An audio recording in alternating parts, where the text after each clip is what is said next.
Nama saya Georgina Heza Rosalia anak Gana Hillary, S33054. Saya dari program Diploma Perikanan Semester 1. Pada hari ini, saya akan membentangkan hasil kerja saya yang bertajuk Kaum Bidayuh Bukar Sadong di Sarawak, iaitu kaum saya.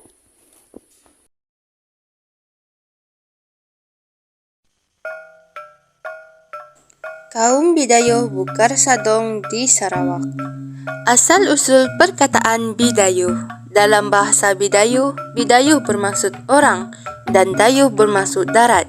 Oleh itu, bidayuh bermaksud orang darat. Bidayuh dikenali sebagai Dayak darat oleh orang Eropah pada masa dahulu untuk membezakan mereka daripada masyarakat Iban atau Dayak laut kerana mereka tiada kemahiran menggunakan perahu. Etnik bidayuh terbesar ialah Bukar Sadong yang tinggal di daerah Serian. Bidayuh Bukar dan Sadong merupakan dua kumpulan yang berlainan tetapi tinggal dalam daerah yang sama, iaitu Serian. Bidayuh Bukar mendapat nama dari perkataan kakar yang bermaksud kotor dan sungai yang berlumpur. Mereka tinggal berhampiran dengan Batang Samaharan. Bidayuh Sadong pula mendapat nama sempena Batang Sadong dan Gunung Sadong, iaitu sungai dan gunung utama di Serian. Mereka tinggal di sepanjang Batang Sadong termasuklah Batang Kayan, Sungai Kedep, Sungai Suhu dan Sungai Robin yang berhampiran dengan Gunung Sadong. Kumpulan Bidayuh Sadong terdiri daripada beberapa kumpulan kecil. Lazimnya bidayuh Bukar Sadong dikenali sebagai bidayuh Serian kerana mereka tertumpu di daerah Serian. Pakaian tradisional suku kaum bidayuh. Warna hitam adalah warna utama dalam pemakaian masyarakat bidayuh.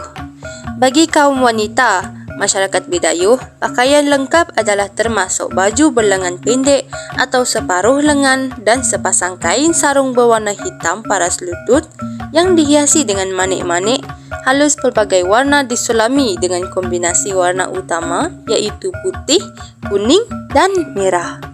Tudung kecil separuh tinggi dengan corak anyaman yang indah atau penutup kepala daripada kain berwarna-warni dengan sulaman manik halus adalah pelengkap hiasan kepala bagi wanita masyarakat bidayuh.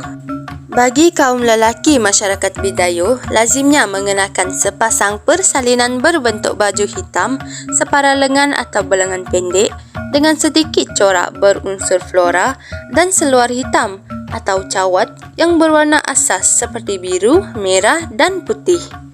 Kain lilit kepala pula adalah pelengkap hiasan kepala kaum lelaki masyarakat ini. Adat kematian bagi masyarakat bidayuh. Pantang larang sewaktu kematian. Mengikut kepercayaan kaum bidayuh, adat kematian diadaptasi daripada dua cerita beradik yang bernama Rijong dan Buah. Di dalam cerita dua beradik ini, dikatakan telah mengajar masyarakat bidayuh untuk meratap setiap kali berlakunya kematian. Tujuannya adalah untuk memanggil roh-roh saudara terdekat yang telah pergi dahulu bagi membantu dan menunjukkan jalan kepada rohnya ke Sidanah. Sidanah merupakan tempat untuk roh-roh orang dewasa menunggu sebelum dibenarkan masuk ke Sibayan.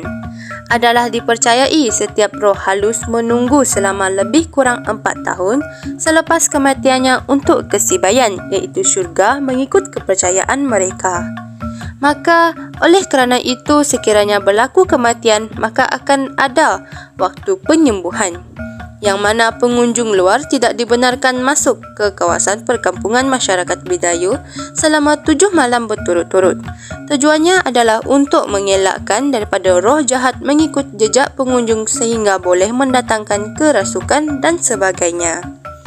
Pada ketika inilah beberapa peraturan harus dipatuhi atau jika dilanggar akan dikenakan denda. Kebiasaannya, warga perkampungan bidayuh akan meletakkan tanda bagi memberi peringatan kepada pengunjung untuk tidak datang sepanjang waktu berpantang atau peris di dalam bahasa bidayuh. Namun sejajar dengan kedatangan agama Kristian yang dianuti oleh rata-rata masyarakat bidayuh, segala pemujaan seperti ini sudah lama ditinggalkan. Adat perkahwinan kaum bidayuh. Bagi masyarakat Bidayuh, perkahwinan ialah satu cara untuk menjadi anggota dan menikmati hak sesama anggota bilik atau ramin itu. Adat perkahwinan kaum Bidayuh ialah melalui pertunangan dan perkahwinan. Tunangan, pasangan akan bertukar cincin sesama sendiri, manakala bagi majlis perkahwinan bergantung kepada ekonomi kedua-dua belah pihak.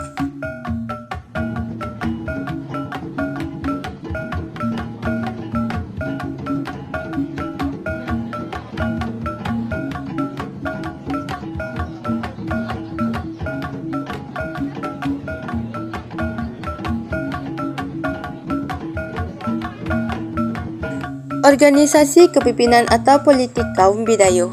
Pada masa sekarang, di setiap kampung Bidayuh akan mempunyai satu ketua kampung atau penghulu yang dibantu oleh beberapa ahli jawatan kuasa kampung yang membantu penghulu memajukan dan mengamankan kampung. Terdapat beberapa jenis ahli jawatan kuasa kampung, iaitu seperti ahli jawatan kuasa perkahwinan, ahli jawatan kuasa gereja, dan ahli jawatan kuasa gawai. Fungsi ahli jawatan kuasa kampung adalah sebagai orang tengah di antara masyarakat dengan pihak jabatan kerajaan dan bukan kerajaan.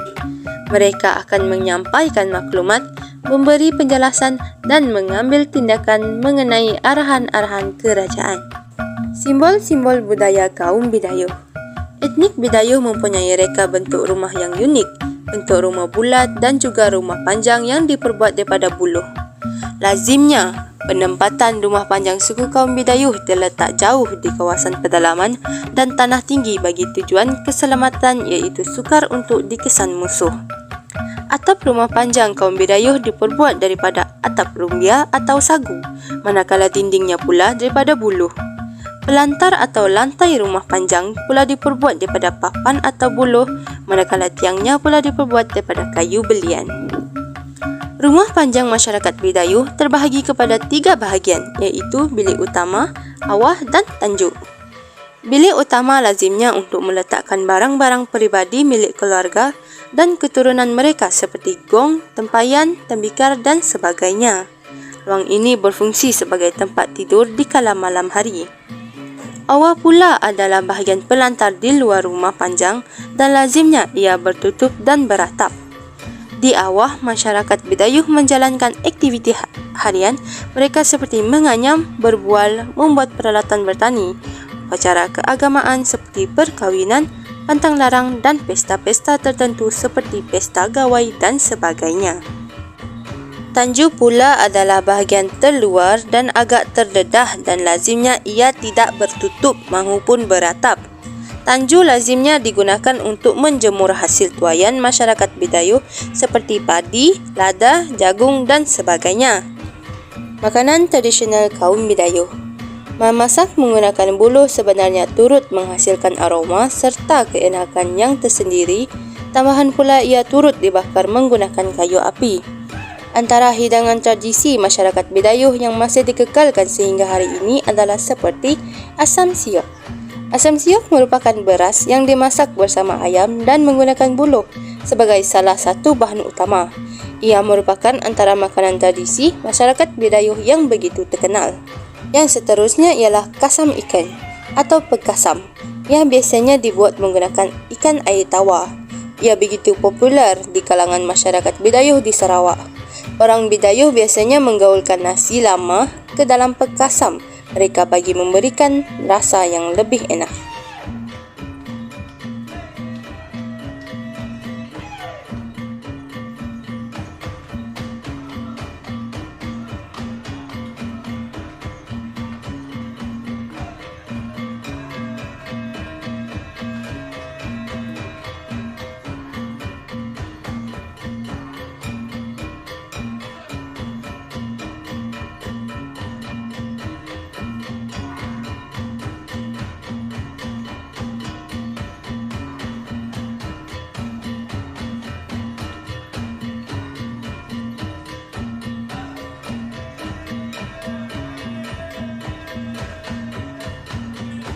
Berakhir sudah video saya. Moga bersuah tahun harapan.